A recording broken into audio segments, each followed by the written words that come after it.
Okay, this is Clay Lindsay doing an interview for Wayne Nielsen. It's March 9th, approximately 11:30 in the a.m. For posterity. Here we go. Mr. Nielsen? Yes. When was your birth date? November 21st, 1930, Clay. Right on. Were you born in the area? Yes, I was born at the house of what's now called the House of 29 down here on Highway number 1 right here in Oakes. And at that time it was a brand new hospital called St. Joseph's. So then it was changed to Mercy Hospital for many, many years, and it became the Oakes Community Hospital. But you didn't ask me that. I was born right here in Oakes. No, that's perfect. Anytime that you feel like you want to elaborate and go further, I'm just going to preface or stage, as it were, the questions, and then anytime you want to go more into depth, by all means. And then the information that you give me, I'll try to pry it on out of you. Okay. What did you grow up in town or outside of town? Any one of the villages? I grew up down south of Oakes, about 7 miles, and a mile east on a little sandy farm down there. Born in 1930, of course. I was a little boy growing up in the 30s, and the township is Riverdale. At that time, I went to. You didn't ask me about going to school, but that's where I started school. Was at the consolidated, one of the few consolidated schools in the state at that time. Meaning that there was only one school in the whole township. We had a beautiful brick building with. It was quite advanced for the time. And that was the theme of the consolidated schools. Was each township had their own. Right. Pretty much. Yeah. I think over the state there were like a dozen or so consolidated schools back in 1937 when I started. When I started school. So we were a little bit unique, but that's where I went to school. Right. Right on. Do you remember the section number of your home? Absolutely. I was the home quarter was the southwest of section 27, range 130, township 130 and range 59. Perfect. Yeah. Perfect. Yeah. Any brothers or sisters? One brother, no sisters. No sisters, so two kids. Older, yeah, right. Just us 2 boys. He was 2 years older than me, Brother Al. Right on. Do you, what do you recall about your townhood or your boyhood home? Our place was, I thought it was pretty darn nice, but at the time when I look back at the old pictures, it was pretty basic little setup. We had a square little house, a 1-story house that my dad and his dad and my uncle built. They did all the work. And we had the traditional little red barn with white trim. And we had a nice big chicken house. And it was a setting that I always felt good about growing up there. I'm actually envious hearing you describe it. It was great. It was the farm is still there, but I think the only thing that hasn't changed are the trees. Or some of those are still there. The rest of it's all tree belts and whatnot. But yeah, it was good. Did your family migrate here, or you? Yeah, my dad came up with his parents from Fremont, Nebraska in 1914. And when they came up, they had my granddad had already been here once just to pick out a place to buy. They farmed originally down in Nebraska, and he was also a carpenter. But he decided he wanted to leave, partly because of the loss of their little 4-year-old daughter who died of what they called black diphtheria at that time. There was an epidemic across the Midwest, she died, and it was so tough on my grandmother. She said, we gotta try something, get a new start somewhere. So Right. that was what predicated our them coming up here in 1914. And he had one brother, just like I had one brother, and they built most of their own buildings again at that time, and so and discovered after they'd been here a while, originally they were so thrilled because they realized they didn't have any rock removal. There's no rocks down there, you know. But then as they lived there a while, they could see that on the other side of the coin, it was so sandy that it depleted the soil productivity just dropped every time they raised a crop. It got less because it was not much humus there. So, and at the same time that he had bought in this farm, they took him over, the land agent H.J. Johnson Land and Cattle Company here in Oakes took him over to other holdings he represented over by Barney and Morton in the Red River Valley. And it was a real rainy, cold March, probably about this time of the year when they went over there. And that sticky ground, it was he just got out and he said, "Wow, this would be terrible to farm." He said, "I'll take that sand." So he bought the sand for what he could have bought Red River Valley land, which is probably worth 3 to 4 times what this is now. But that's how we happened to get started here in Oakes. Perfect. So, farming family. Did your I assume mom was at home. Mom was. Oh yeah. The only time she worked was worked off the farm was during the war. Her name was Elsie. She came in and cracked eggs at the North American Creamery. That's what they called it. Just cracked eggs for making dried egg mixture of some kind for the servicemen. World War I. Yeah, World War II. No, I'm not that old, Clay. This was for your mom. Yeah, my mother. That was in the 40s, okay, you know. Okay. And I was at that time. I was like 10. 10, 11 years old. So that's the only time she worked away from. Otherwise, she was at home, darning socks. The creamery was located right where the onion plant is there now. Perfect. Okay. Yeah, the North American Creamery was the premier employer in Oakes for many years, owned by the Noonan family, who also built the House of 29, or the old hospital. You probably know about that, Clay. By the way, we have a former nun that lives in town who was raised up in Verona, and she lives here now.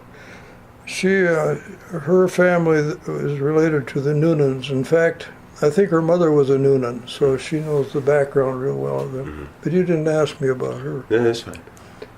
Tangents. Anyway, the North American Creamery bottled pop, delicious grape and orange. They bottled Nesbitt's orange. Had the franchise for that. They made ice cream. They bought thousands of turkeys and processed them down here. That was really a humming business for a while. Later, that became the cheese factory. Western cheese guy from Wisconsin bought it, and then Land O'Lakes got it, and then after Land O'Lakes, I think then it became it was a honey apiary for honey processing, and then now it's onions. 4-star egg. Yeah. Yeah, the many reincarnations of that building. Oh, the building keeps being used. That's what's nice about it. That is nice. And kept up, So that's what Mom did. Dad was into sustenance farming, or what specifically what endeavors did he take on? My dad was a diversified farmer. We had beef cattle, we had hogs, and never had purebreds. We always had great stuff. It was good stuff. In fact, good enough so we could even use some of our better whiteface animals for 4-H projects because they look good, you know. Right. Even one red ribbons, never got blue with them. Whiteface is a breed? That's Hereford. Hereford. Yeah, whiteface. That's what I thought.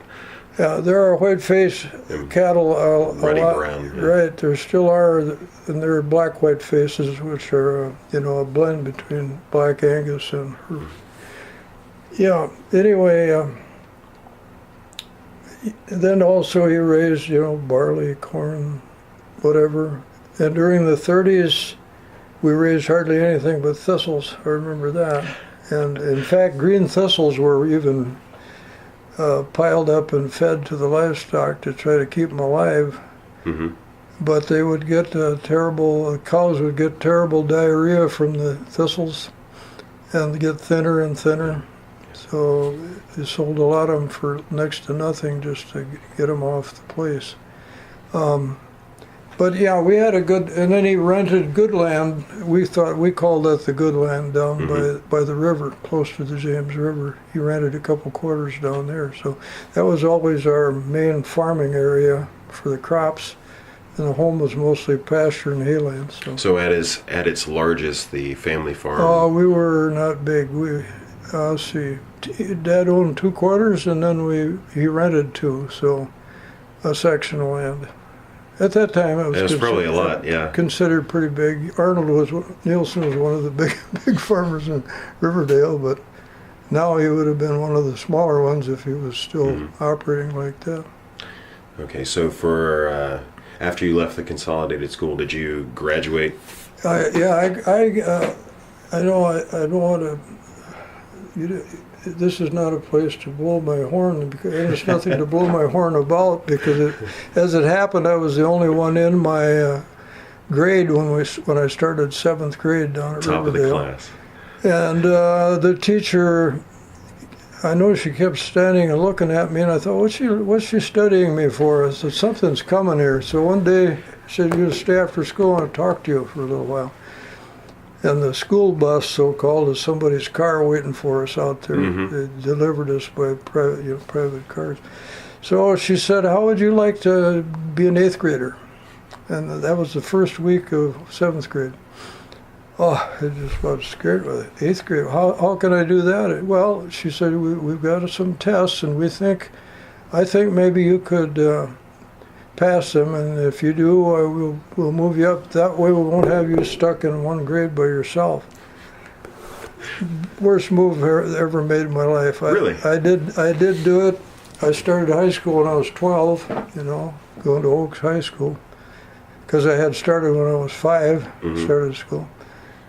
So that's a personal thing, but it's something that I felt was like a horse collar around my neck from then on. I was always too young for things I got involved in school, and just finally at an awkward age, you're already a little young for it in the first place. My friends were always a grade behind me, the ones that I knew the best, but it turned out all right, I guess. It just, I would sure.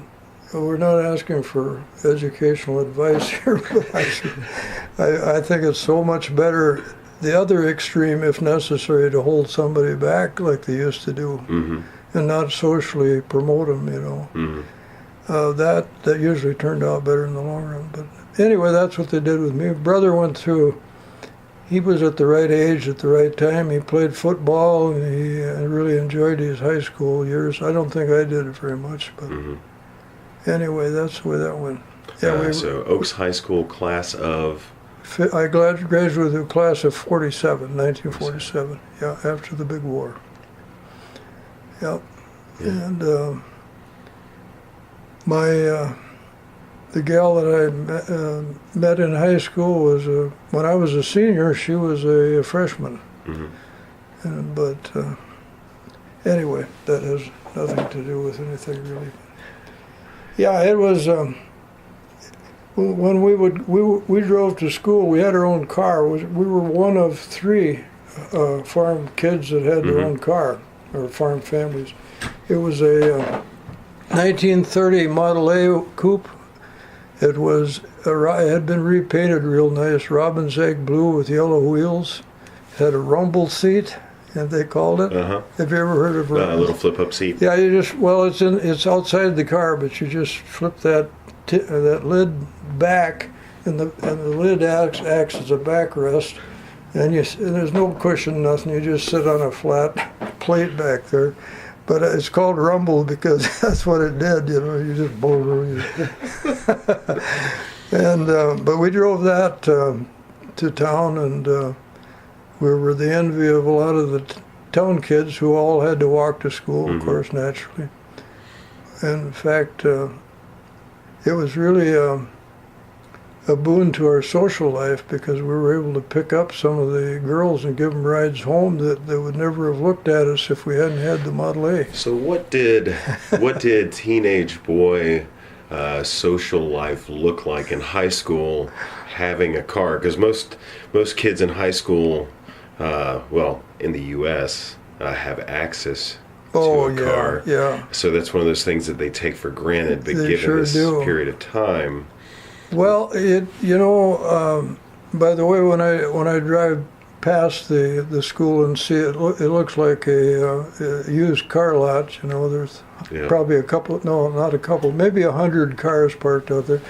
When we went, there was ours and two others. That was it. But it was good. We abused the privilege of having a car sometimes That sounds like a by typical racing teenager. with one of the others that had a car. But overall it was good. I remember I gotta throw this one in because one time we picked up a fellow named Bob Titus. Bob will, if he hears this, he'll be glad we mentioned his name. He was the same age as my brother, and sometimes he rode with us. We picked him up. He lived 5 miles south of town where the NDSU experiment station is there. Picked him up, and he says, "Well, Dad and I was listening to the radio, and you know how cold it is this morning? 40 below," he said. We knew it was cold, but 40 below. That was in probably 45 or 6, I think. And what we did with this, you didn't ask this, but this Model A, you couldn't buy a regular, good antifreeze during the war because it wasn't available. Right. So if we used anything, it was a alcohol mixture of stuff that would boil out real easy. So we just bypassed that stuff, and we went to using kerosene. Of all the crazy things, we had kerosene in the radiator, and it was a good antifreeze. Never froze, but just straight. Obviously no water mix because it won't mix. By the time we'd get to town, it would start to fizz out of around the radiator cap, and the windshield would be all spattered with kerosene. The windshield wiper would be trying to keep it off.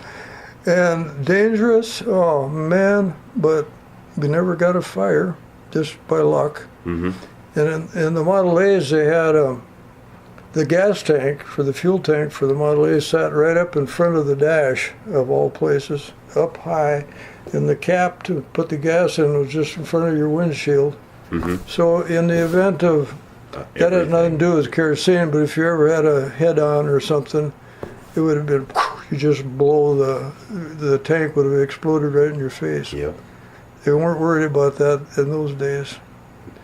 But the heater, all that was a little a slot in the firewall on the floor. So you could let the engine Yeah, heat in. and it was heat from the manifold blew in.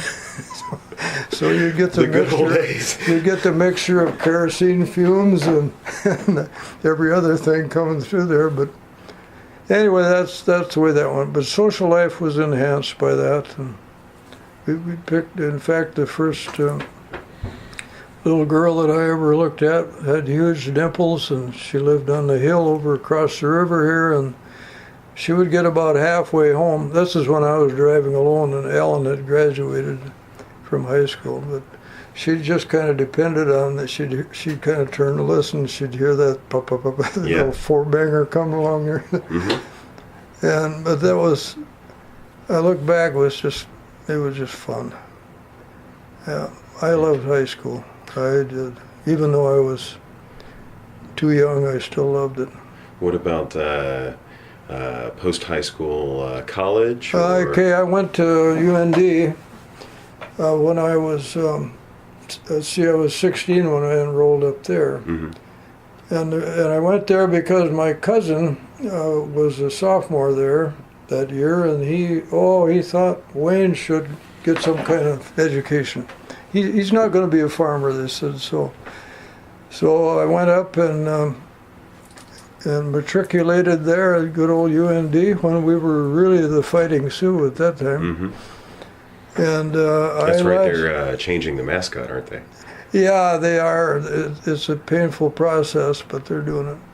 I think it's all ridiculous in the first place, because if you ask 90% of the Native Americans in the state, they'd all say we thought it was kind of neat, kind of cool, you know.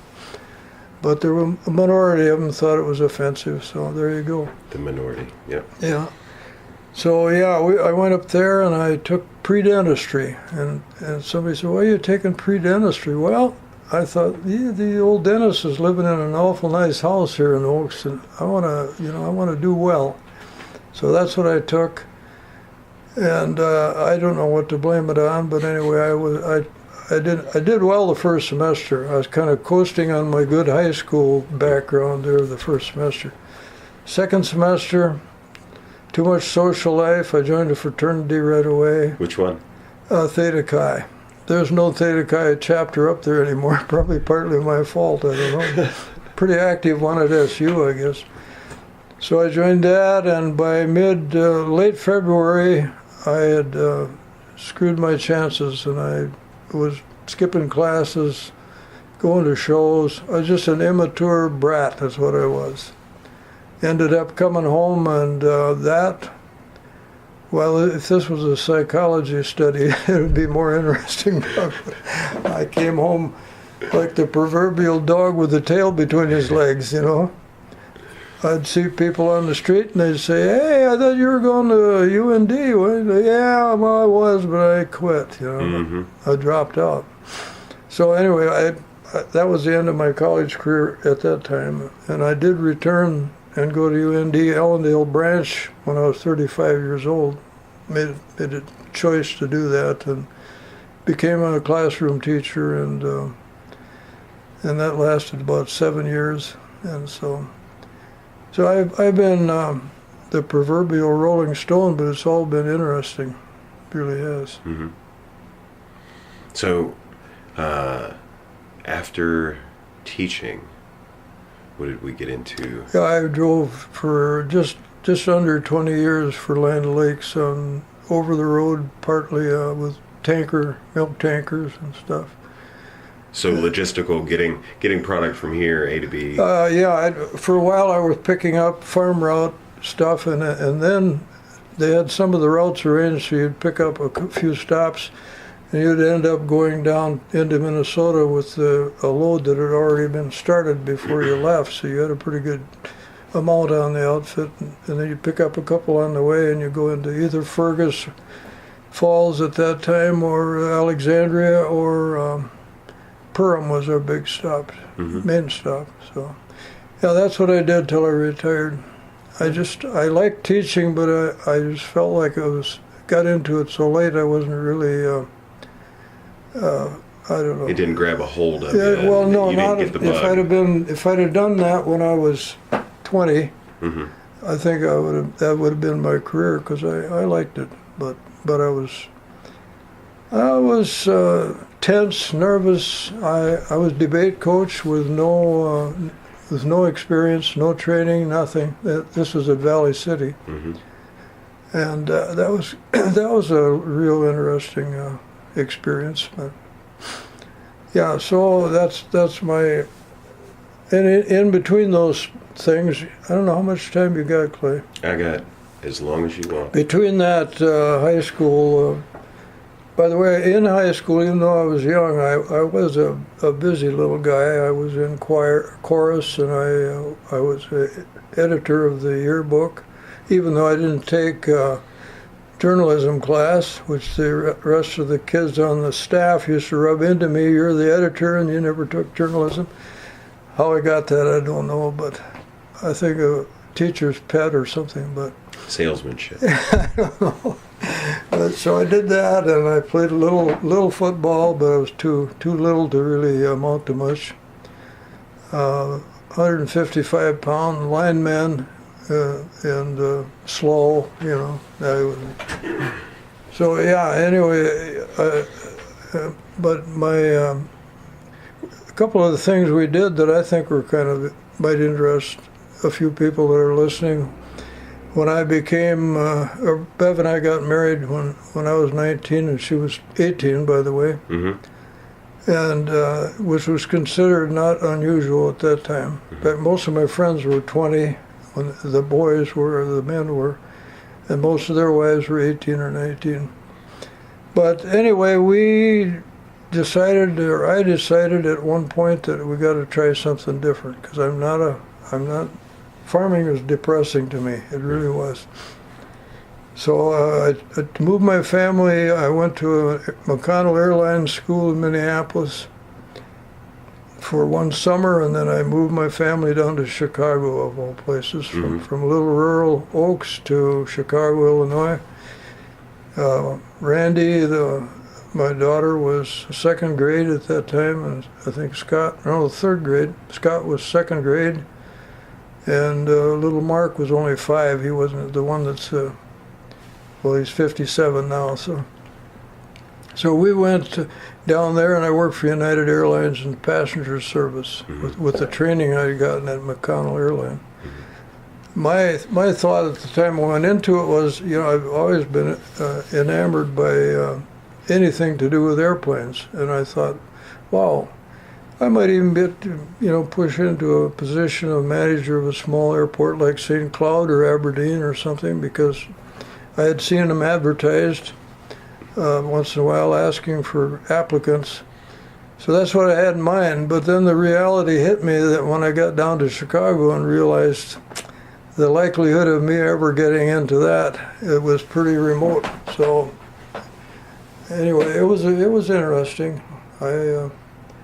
I started out as a baggage guy, started as low as you can get, and then went to passenger service out in the ramps, just before O'Hare did its big reorganization and rebuilding. That's when I left, because when I was there, I was in the international part, they called it, that had planes coming from Europe and stuff. But that was real small. Do you remember ever hearing of Art Linkletter? Is that name familiar at all? You're so young. It sounds familiar, but I can't. He had a TV show, and he would interview little kids and get them to say things to kind of embarrass their parents and stuff. Kids say the silliest things. Yeah, that's it. Art Linkletter. But Art, he happened to come through one time when I was on information counter. They called it up in the main terminal, and I was rearranging some brochures and stuff down there, and I look up and here's Art, and I was, I thought, wow. And he says, yeah, I know, everybody gets kind of double take. He said, I'm not that great. He said, just a play. He just wanted to know why there was a flight delay. That's the only reason he stopped. But yeah, I saw him. I saw Tricky Dick Nixon come through when he was a candidate. They put him in a VIP room, and he was the governor of California at the time? I think, yeah, he had been, and then he ran for the nomination, and he did get it, by the way, that time. Yeah, he was in there shaving when I walked by, and he had when he got through shaving, he still looked like he had whiskers. He had that dark stuff. Not that has any bearing on anything, but I was rubbing shoulders with the famous, the infamous, yeah. But I was working on Sundays. The only way I could make it for the family was to work every Sunday, except one. I think all the time we were down there. So I think my total pay was something like less than $400 a month with my airline pay. It was tough, and anyway, I started to longing for what I had just left, back home. The kids didn't really like the big school they were at. Right. My wife was just so homesick, it was terrible. So, long story short, we came back, farmed for a little while, came back. The farm was still there waiting for me. I'd let somebody else farm it while I was gone. Mm-hmm. And so we came back, and I tried it again. I worked at the cheese factory that had taken North American's place. Milked cows, and then worked in the plant. I brought my own production in the morning. I had to be there at 7 in the morning, and then I'd start either making cheese, or then later I got on the farm route. That's how I got my experience that got me the Land O'Lakes job later on. So that kind of encapsulates the thing. Except that I decided to become a school teacher in '65. Went to school over in the little center that closed after the main building burnt over there. They decided to close Ellendale. And so I taught in Foreman first year, got my feet wet over there, and that was a good little school at Sargent Central. And I went to Ellendale, and I think I would have been there quite a long time, but they eliminated a faculty position to save money. I can't say it. They were a very, what would you say, economically inclined school board. And they Conscious of the cut budget. out, yeah, and I had a lot of responsibility when I was there, but they just dropped that position altogether, and others had to try to pick it up. Mm-hmm. So then I got in That's I taught for 5 years in Valley City, and finally at the end of that, decided that maybe I had to go into something that teaching paid terrible at that time too. And I never considered those things at all in any of my wanderings. I just went from one thing to the other because I thought I'd like to do it. Mm-hmm. But as far as the making money, it was just not there. So yeah, maybe I'll just go back down farming, and then maybe I'll get into the Oak system if I need to combine the two, school system. Turned out then I drove for just over 19 years for Land O'Lakes. Survived a blizzard out near the Fredonia area overnight in the truck, and that was the highest spot of my career, I guess, probably. Wife Bev? Beverly, yeah, Beverly. Bev. Yeah, sure, Bev. What's a courtship memory? Oh for you God, Bev? that girl! I gotta give her credit. First time I noticed that kid was in study hall. We had study hall, of course, and I was sitting, visiting with somebody when I should have been studying. We were, the guy behind me. I was turning around, and all of a sudden I saw this cute little thing walk in with real curly hair and a big letter sweater on. She was a cheerleader at the time. And I thought, where has she been all the time? I just couldn't Knocked you out of the I chair. couldn't quit looking at her. And I always told her that she was going through all this stretching and stuff, like she's just kind of showing off. She said, I never did that. Well, she did. Anyway, that's when I met her, and then after I didn't go with her then. We'd have dances. I'd dance with her once in a while, but I had this other friend that I used to give the ride with, the Model A. That was my girl at the time. Mm-hmm. As it turned out, after I had dropped out of school and came back, and I hated to even go to town, and I didn't take part in anything. Mm-hmm. And so I lost touch with Bev then, because she had things going on, and a lot of the boys in school really liked that kid, and so then I finally got a relationship started with her again, Mm-hmm.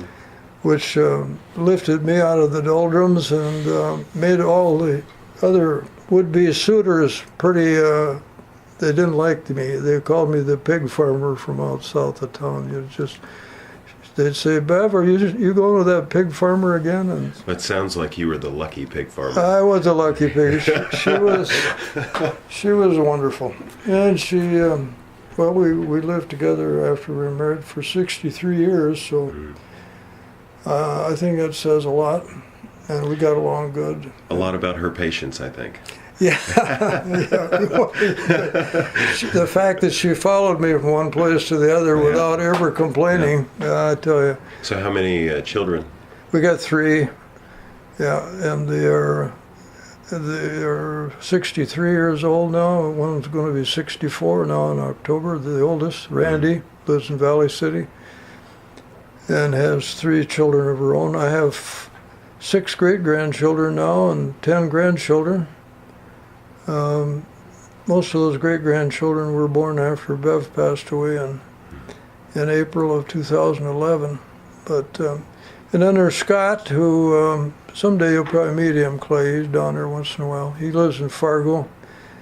He's recently remarried and lives in Moorhead now. Mm-hmm.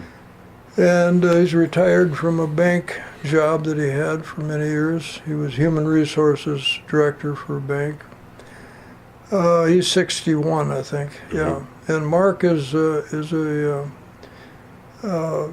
cardiothoracic surgeon, and he practiced that at Sioux City, Sioux Falls, Kearney, Nebraska, and Mason City, Iowa, over the years. About 20-some years he was in that. So there was a medical professional in the family. It just wasn't you. Absolutely. Yeah. Yeah. He's and now he and his wife are operating a vein clinic just for veins down in Sioux City. Their own clinic. They own the building, and it's far less stressful than what he did for years. Mm-hmm. And anybody asks him, well, why did you hang up? I mean, you did all this good. You even did a couple transplants or helped with transplants. A lot of organ harvesting, traveling, here and there to pick up hearts for somebody that needed repairs. But anyway, he just says that the advent of stents were the biggest reason why he decided to make the move, because stents, interventional cardiology is placing stents way more than there are doing heart surgery now. Right. Not that the cardiologists ever did heart surgery, but it really took away a lot of their market. So in effect, people would be in the surgery department be sitting around waiting to be called in the later years, and he didn't like that, so that's what he did. And so that's the 3 kids, and Well, what about? Did you take the kids when they were younger to any trips, travel? we were really there was a big deficit there, Clay. We had friends that did. They took their kids, and we always said, their kids are little. Why, dragging them around the country when they're that age? We will never do that. Mm-hmm. So we didn't. We did very little with our kids, except move them from one place to the other. They all say it didn't bother them, but no. So the only thing I can relate to there, we were involved in things in the school down there. The kids were real active in that, and then when they got to high school, they were in, plays and all that. We backed them up in that. So, but as far as taking them and going on a nice trip to California, where you went to school, college out there, I wish we would have now, but it's too late. The golden age of national parks in the 50s and 60s. Oh, I know. Yeah, it's we just dropped the ball in that respect, I think. But okay, it's all in the past. Well, I don't think they're any worse for it. Well, only the good Lord knows what effect it had on them. They said all the moving we did broadened they got so they could get along with people, and they were more open to new relationships and stuff than they would have been if we'd have stayed down here. So that might have been a good plus, but yeah. So now, so I retired in '94, and I thought at the time I was thinking if I could make 70, that's a pretty good age. That's what the Bible talks about. I'm 84 now. Mm-hmm. It's still looking good, by the way. Yeah. Well, it's that high Nordic color that you see in there. Yeah, I'm doing pretty good actually. So. What about, just to hit a few earmarks for other projects, moments in history, things like JFK assassination, lunar landings? Both of those ring a bell. I was actually, well, after we moved back from Chicago, our two oldest, no, all three of the kids were going to school in Oakes because we had decided that the little school where I went, it was fine, but there were some things they just didn't include in the curriculum that we thought our kids needed advantage, because at least we found out what was available when we were away in the bigger school, even though the kids didn't like it. But so we petitioned with some friends to get the Riverdale school land an annex deal so they could be part of the Oakes system. We lost a lot of friends over that because they were afraid they were going to lose their farm from high taxes and stuff. But so our kids went to school. What was your original question? Moments in history. Okay, moments. Okay, that was a big deal. I was picking them up with the car one day because I happened to be in town about the time they usually got on the school bus, and I had the radio on, and that's when I heard the announcement and Kennedy's assassination. I turned it up. I thought I couldn't have heard that right, and the guy repeated again. It was a CBS announcer. I can't remember which one it was, but yeah, and he said the president has been shot, but at that point they didn't know he was dead. And that was, of course, the topic of conversation, and it affected people in a big way, whether they were, real supporters of President Kennedy or not. Just the fact that somebody shot our president, it just like a blow to the stomach, So yeah, I remember that well. Yeah. And lunar landing. Oh yeah, we were at a dinner at one of my cousins invited us out to Maricourt, North Dakota, which is a little place out west in the hills there. And we had eaten dinner. My brother was there with his family, and see, that was in '49, I think, wasn't it? Wait a minute, not '49. 69. 69, yeah. And we were out. Had finished eating. We're all sitting around out in their kind of a patio thing there, and my cousin's husband hollered out the door. He was watching the TV coverage of the thing, and he said, "Hey, you know what? There's a guy going to be stepping on the moon here just now." Oh man, we all tore in the house and stood around and watched one of those little screens, you know. And then what was his name? The guy that first. Armstrong. Huh? Armstrong. Yeah, Neil Armstrong gave his about one big step for man, or I can't remember how did that go? Do you remember?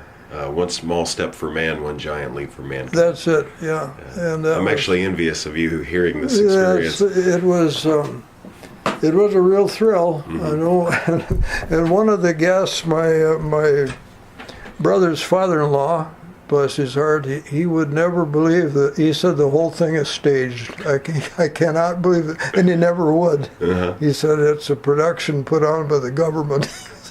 There's still people that believe that. I think there are around here yet too, a few that say, yeah, that's big fake. But I was. It's impressed deeply in my memory. I remember the kind of a day it was, and the circumstances surrounding it. It really amazes me to think that this is 2015, and what did we make? One more trip, or was it two more? I think it was that was a number. That was I can't think of. That was Apollo. I can't remember. See, I'm gonna sound horrible on tape. No, that's fine. They had a couple more after the fact. I think there was a number because we had the golf We had the golf ball, and I can't remember the astronaut. Wasn't Grissom one of them? It seems like Gus Grissom was one of them, but I can't recall it. But anyway, what I was, where I was headed with that thought was that after all these years, I thought, a lot of us thought we would have gone even much farther than we've gone by this time, because of the speed of, how fast the it big accelerated. leap they did at the beginning, and then. Well, in a decade, roughly, you go from Sputnik to Lunar Landing. I know. It was. I suppose it was analogous a little bit to the fact what a hard time they had raising money to explore for the New World for Columbus and some of the Vasco da Gama and some of those. They couldn't get the support they needed to push for it. But and I don't think I'm going to be around to see Mars, but I think you will be. I see Mars landing. Yeah, because it all depends on what happens in the Middle East, I guess. Well, the space agency in Europe, it's a collaborative effort, landed on a comet last year. Oh, okay, that's kind of neat, isn't it? A moving comet. Yeah, that was. But they had to lead that baby away, is it? Yeah, it took. It actually took them a decade to. They had to plan for it, launch, wait for it to come back into the inner solar system, and they looped around a number of planets. Wow, just think of that. Yeah. Our planetoid objects, the moon and that kind of stuff to get the gravity to help them. Yeah. Fascinating subject, really. What about music over time?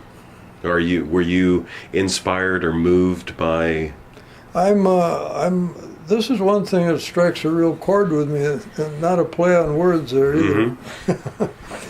But I love music and I sing. A lot of people sing, but I always thought I was good enough to sing by myself, and I have a lot, probably more than I should have.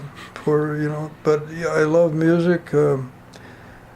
I just often think I wish some folks that don't have the appreciation, I just feel bad for them because they're missing so much. And if if it doesn't strike a chord with you, it doesn't. It just depends on it's something inside. Well, for that matter, can you remember the album, the artist that first hit you? Oh yeah, well I suppose my wife was a huge fan of Frank Sinatra, and I've heard somebody just said the other night I was watching something on TV where it was Andre Rau, this guy from Holland, played I think and did it my way. No vocal, but the band, wow, it was pretty.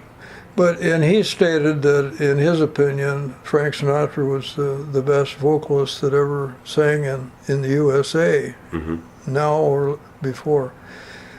I don't know about that. Bing Crosby took my attention first. I thought he was, the easy way that he had of singing.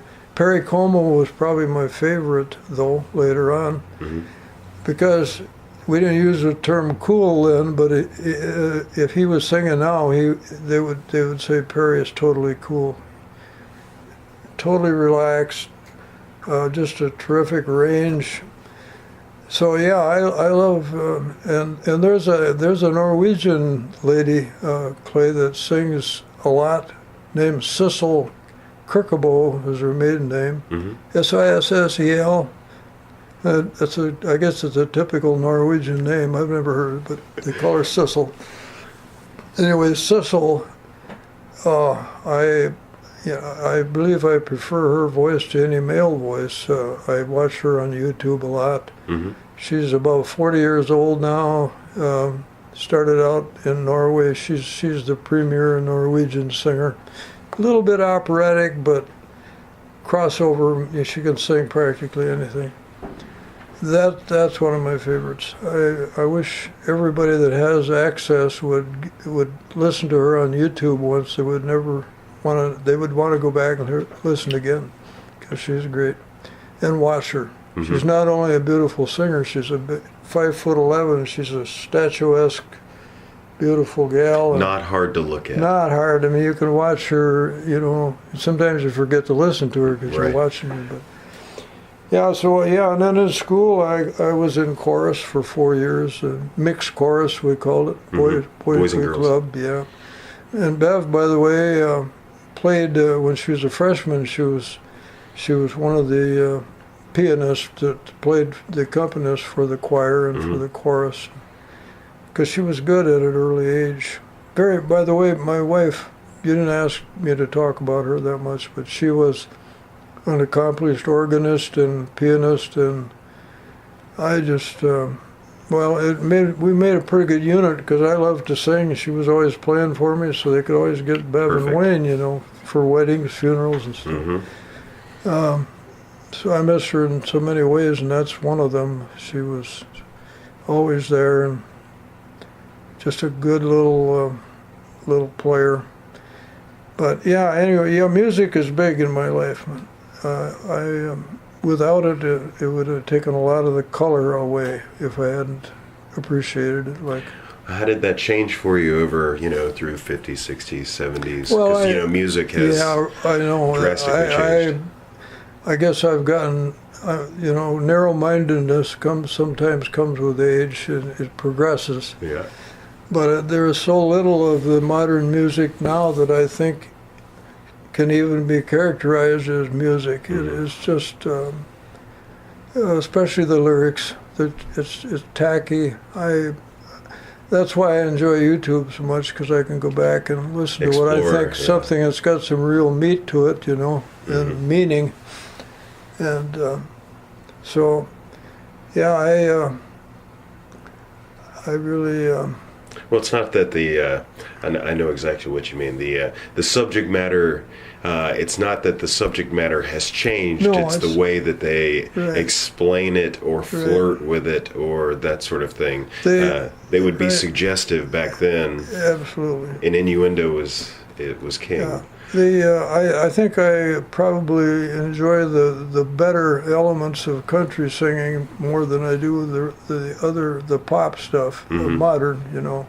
Although I've never been a big country western fan over the years, but there were some there that are outstanding. Some of the ones that have made their way through American Idol and got in there, you know, like Carrie Underwood. And are you a fan, Clay? Of Carrie Underwood? Well, of country music. I've gone through my phases in life. I am a King George, Clint Black, Garth Brooks, that era. Right. You know, late 80s, Keith 90s. Urban is too modern for you, probably. Right. If you've got some sort of writing or something like that on your blue jeans, Keith Urban's my daughter Randy, who's 63. That's her favorite cowboy, and I've never understood that, but she really likes Keith Urban. No, I feel like some of our better music, not just because I'm so familiar, but objectively, I think some of our better music is in our past. It was written in our past, and it seems like good, what I consider good music is kind of almost like faded away along with cursive writing. It's just kind of went the same direction. Guilty. You know? I did enough cursive writing just to make the grade, and then, okay, that's done. Right. Yeah, we used to have Palmer method, you know, in school, where you had to keep your wrists moving, and that was painful. But whether that added to our, anything to our overall persona, I don't know, really. Kids with their, you go into a group with a group of kids, they're all looking at their cell phone or whatever. There's, anyway. Well, yeah, effective communication. You know, back in the day, cursive writing was important because pen pals existed in abundance. And, for me, I don't like to write or handwrite because I don't either. Really. disgraceful. The product, huh? The product is very disgraceful. Some folks got to write so beautifully. I think there's some examples There here, is. of almost like calligraphers. They were just so beautiful. There is a little gal in town here that can write like that, and that's Bonnie Maley. She's got a beautiful hand of swirly stuff, which for whatever good that is. But no, I think the music, it'll go through more stages depending on what this country goes through, in our interaction with other countries in the future. If we get in a big war, we'll see some different kind of music. I hope that doesn't happen, but Mm-hmm. but that. Well, the influence, Oh culture, yeah. art. Oh yeah. I think what we have now reflects all our years of no real sacrifice. You just kind of, except in the case of some of the volunteer folks like your wife. But I mean, well, I'm delving in something that I don't know much about here. I better. Mm-hmm. Well, nationalism now is completely different than Oh yeah. Back then. Yeah. Yeah. If we were, yeah, well, I appreciate the chance to vent myself here. No problem. I've been wanting to talk for a long time. Now, what else, Clay? I was thinking about projecting forward. If you have more than one nugget of advice, I'm sure. Let's say there's a 18, 19, 20, 21-year-old who listens to this. Yeah. What sage advice do you have for that snot-nosed punk? You know what? That's a rare opportunity to. But I hope there's some of that age that will listen to what we're talking about here. Exactly. Because most of them, if you talk to my own grandchildren directly, they're getting older now. They listen a little better, but they get a glazed look in their eye, like, well, he'll be through pretty soon, so we can move on to something interesting. But my advice, not advice, but one thing that really, I just wish that the relationship between the sexes wasn't treated as lightly as it is now, as far as the impermanence of relationships is just scary. And I don't know what it would take to reverse that. I don't think anything I could say would change it. I know I have tried to advise. I've got some grandchildren that are, they think there's nothing wrong with cohabitation, and they're just shocked at me that I don't agree with them, Mm-hmm.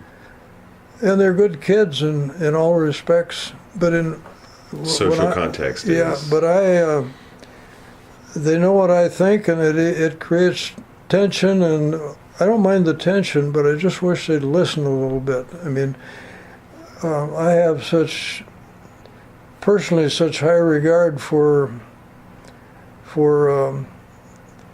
the opposite sex. I was brought up that way, to be respectful and Mm-hmm. value them, and they talk about a war on women, that's a political phrase, but the biggest thing that hurts women is they're being made into objects instead of subjects. I see what you're saying. So without a long-standing commitment, like Absolutely. to commit to something, to give your life to something, in relationships, that makes them more meaningful and more deep. And I don't think that we can convince younger people to pay more attention to that line of thought, unless they get a deeper feeling of respect and reverence for what life is, really. You know, and you didn't ask me about that, but I think the fact that we've got over 51 million abortions since Roe v. Wade has indicated somewhat of the viewpoint of society as a whole toward the value of life. The value of life is not, it's not as high as it was. I mean, and the importance of a relationship between a man and a woman, a boy and a girl, is so deep and sacred that, and it's being handled so superficially by so many people, it almost makes you sick. I mean, it really does, to me. Mm-hmm. But still I see that, you know, good things come out of some of these relationships too, and so anyway, that's my biggest concern, more than what's going to happen to us if we eventually get into a real shooting war with the Islamist elements in the Middle East. I think that our own societal laxness about standards and stuff is going to hurt us more than the war. I really do. I don't know. I've been told I'm a depressing person to talk to, and I think maybe there's something to that. No. I see the good possibilities, but it seems like it's an awful dark cloud hanging over us, especially in our in the way. Well, for one thing, that so few young people are aware of or even care what is going on. It seems like. Mm-hmm. That's what I understand from the news that I watch and stuff, and that's bothers me. We weren't exactly, you know, people that would have majored in history either when I was a kid, but we knew, and of course, living in World War II, mm-hmm. growing up in that time, that probably, it made us all more aware than these young people. They knew about wars, but the ones that we've been in that were recently were not popular with a lot of people, so they got a different viewpoint. Can't blame them for that. They're just thinking, you know, thinking is affected a lot by what's happened in the last 20 years. Well, it didn't serve as a unifying force, quote unquote. Yeah. You know, back when you were growing up, so many men were called away that women had to enter the workforce, which was monumental in the first place. A big switch. So the impact on the family was immediate. Absolutely. Combined with the media technology, you know, everyday life, everything about life was affected by the war, whereas the last decade or so it hasn't been there. That's absolutely a big factor in the change in the way people think. Yeah, you're right. So I don't know, I really I always have high hopes. My hope is that we will get I know the leader can't do it all, but mm-hmm. leadership is important. It is. It is in every other thing too, and it's very important when it comes to the national leadership.